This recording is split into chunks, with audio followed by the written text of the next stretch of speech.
I'm gonna slide a piece of baling twine right in between the bales, and James will take it out of the baling needle.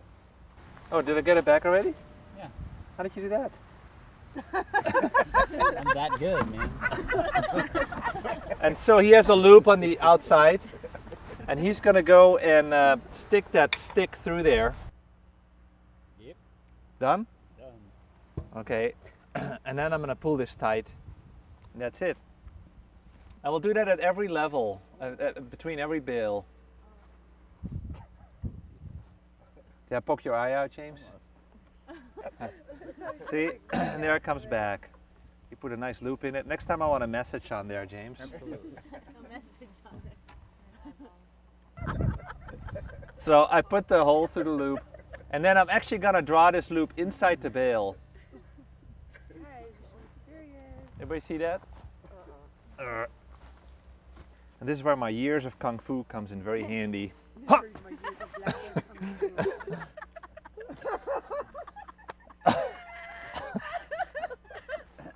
The hard part is once it's really tight is to make a good knot in there.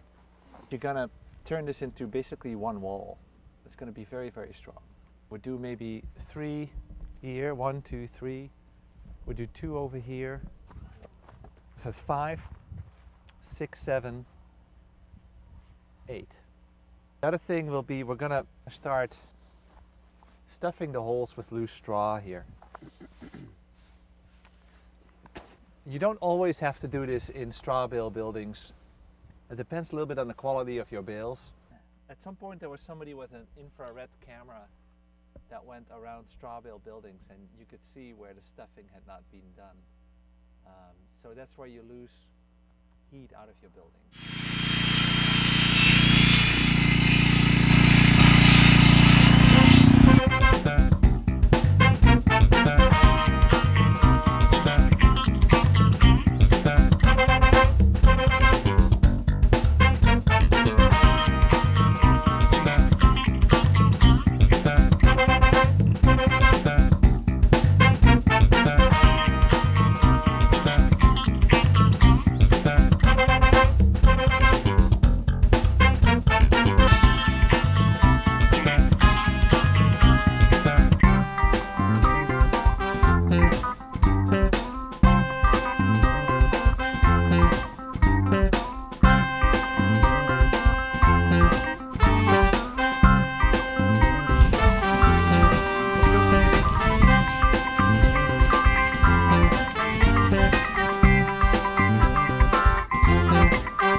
There's not enough clay in it.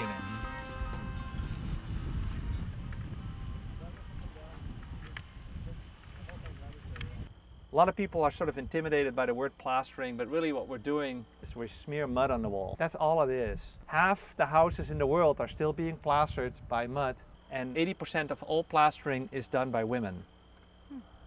Ladies, guys like to get things done, but it doesn't really matter what it looks like.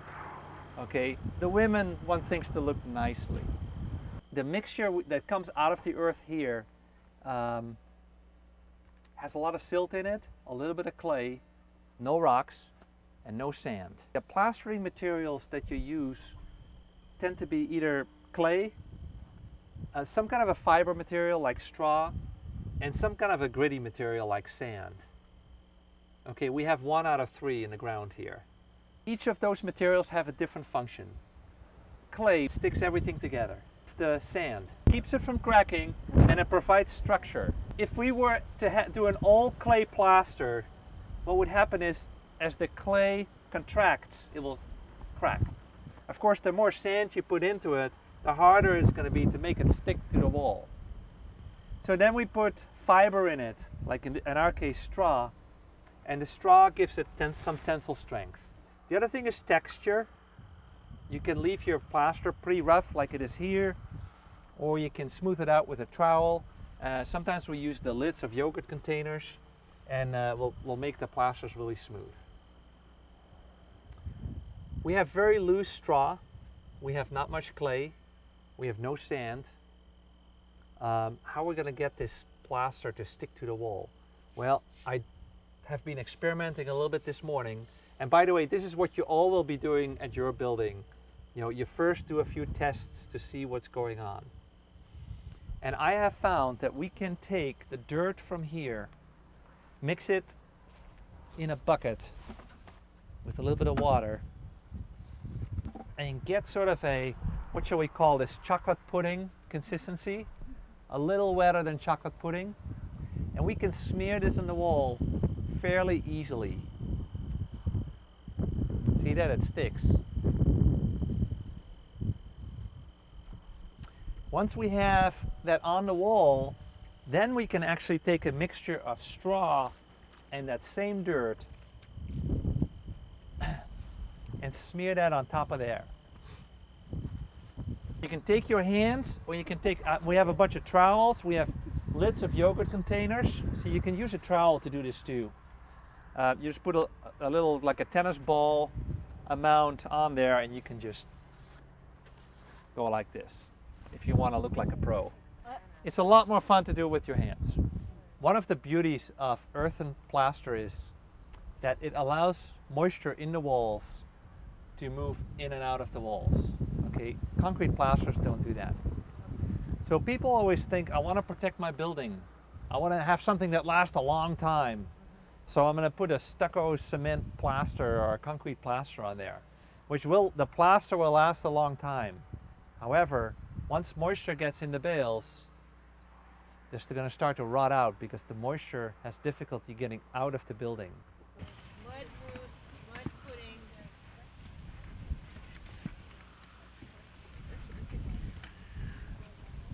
That looks pretty good. Notice these high-tech cooking implements we're using.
I'm actually surprised of how well it's gone,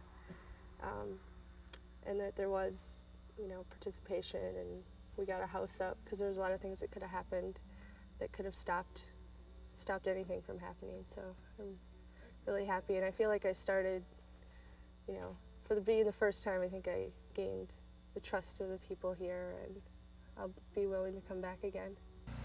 I certainly don't think the improvements we'd like to see in relations are going to come from our national government or our state governments. It's going to be grassroots things that will create a better world. I think what America has done historically to the people who were indigenous here when the first Europeans arrived, it's horrible. It's a Holocaust.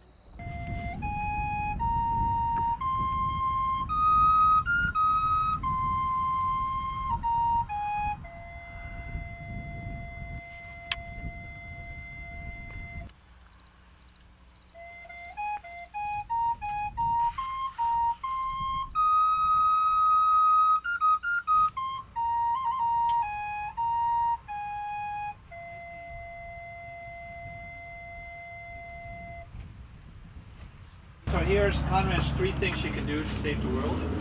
All right. Live in a small house.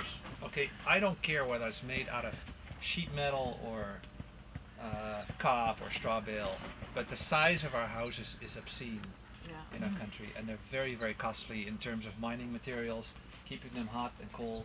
Big houses are built out of fear. What are we afraid of? Well, many things.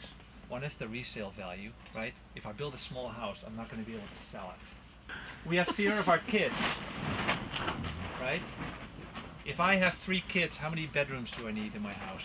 At least 6. 4. Okay, at least 4, probably 5, right? 5. In They case- need a playroom. In case Yes. in case grandma comes. Right. Okay, so now I have 3 kids, I need a 5-bedroom house. We are driven by consumerism and by capitalism, rather than by health concerns and community concerns Common sense. and common sense. we mostly put up things for the short-term benefit. The impact that the people on this reservation have on the earth is they have a much smaller footprint on the earth than I do. If you can have grandma and your kids and your extended family live in your house, build the biggest house you can. If you have 8 people living in a 4,000 square foot home, you're doing pretty good. This individual house idea may not be the model that we are, whether we like it or not, are going to have 10, 20, 30, 40 years from now. I have grandchildren. I'm thinking about what world they're going to live in. And I think I can make a very good argument based in part on what you just said for big houses. We don't know where we're going, but we know we're facing a Western industrial collapse. We're way beyond our carrying capacity on this planet. We don't know where we're going, but if you plan to have grandchildren, they're going to be living in a world that you can't imagine. Whether they like it or not, they're going to be living with their children and their parents and their grandparents. Good morning. No, it's a windy, it's a late fall day. Early fall day. That's what it is.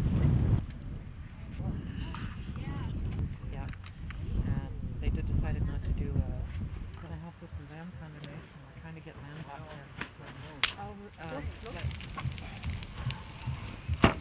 So, We're just going to start work on the roof at least for an hour before lunchtime, because we only have 24 hours here left. Yeah. So things are Get good. over there. Somebody's got to watch the fire. There we go.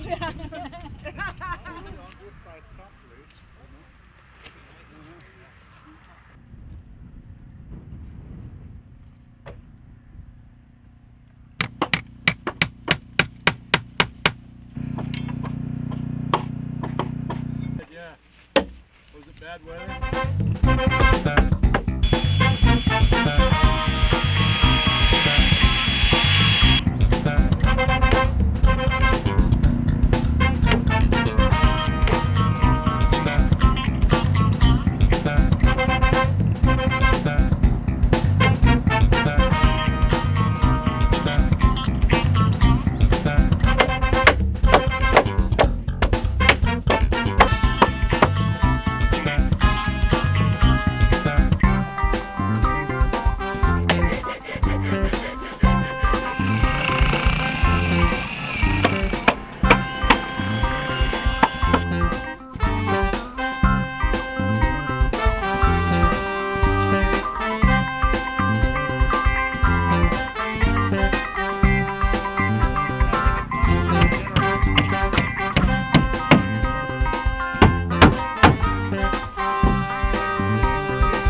Sand coming out.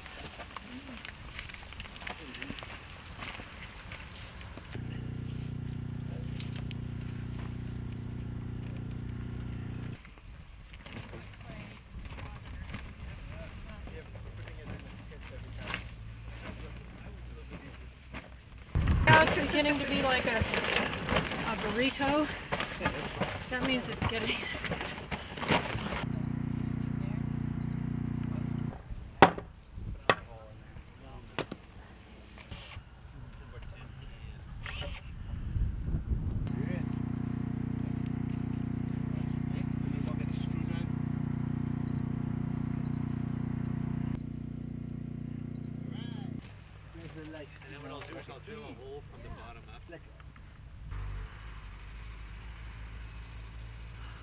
think it's come along beautifully. You know, I tried not to have a lot of expectations about community involvement, and what I saw basically was a bunch of us worked together to get the house up, and participation waxed and waned from the community, but I've seen people come by and say, wow, we didn't think you were going to stick around and finish it, and it looks like you did, and to me that's an awesome sign, and people are getting into it kind of in their own way. There doesn't seem to be a lot of confidence in the local group at this time that this is a really viable way to build a house, but maybe when they see a finished product and that it feels comfortable and it doesn't look like it's built out of mud and grass, that, you know, maybe they'll have more enthusiasm. If we keep coming back, keep teaching, it can keep on happening. I don't know how long it'll take, but I think it'll make a difference.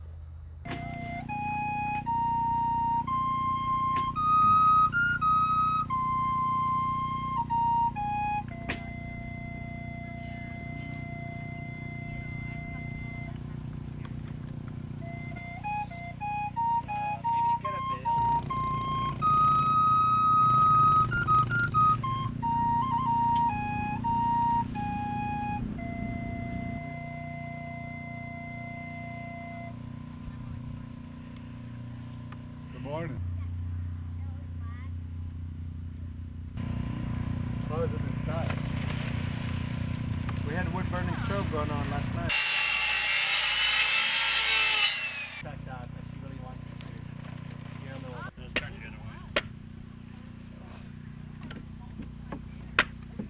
Good morning. Good morning. How are you? Okay, okay. So do you need help or not? Yeah, I do.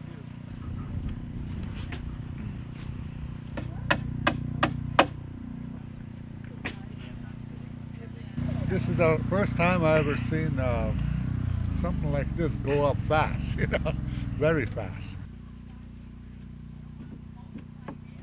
Inside the cabin, we have put a layer of drainage rock of about 6 inches so that any water that comes up from underneath the ground has a way to go into the drainage ditch and go out to our dry well.